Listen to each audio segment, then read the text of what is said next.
If you ride bikes or electric scooters, you've probably thought about buying some CO2 chargers to keep in your spare kit with you that you have on your bike or your scooter in the event that you get a flat tire and you ever should need one of these. I ordered this 10-pack and it came shipped safely, and I just wanted to show you what you get with them. 10-pack of charged CO2 cartridges. Typical CO2 cartridge size. They are about a little over 3 inches in length, 1 inch wide.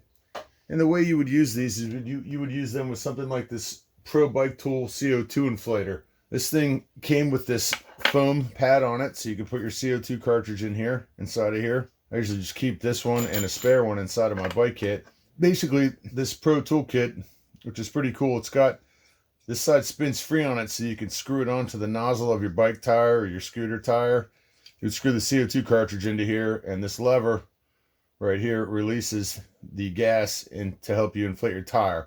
And it's got a lever inside of there that allows you to go from slow to all the way open, so you can adjust the speed that you inflate the tire. Pretty cool devices to have in the event of an emergency. The CO2 cartridges and the Pro Bike Tool CO2 Inflator. They're affordable and they could help you out someday when you're stuck on the road. So check them out.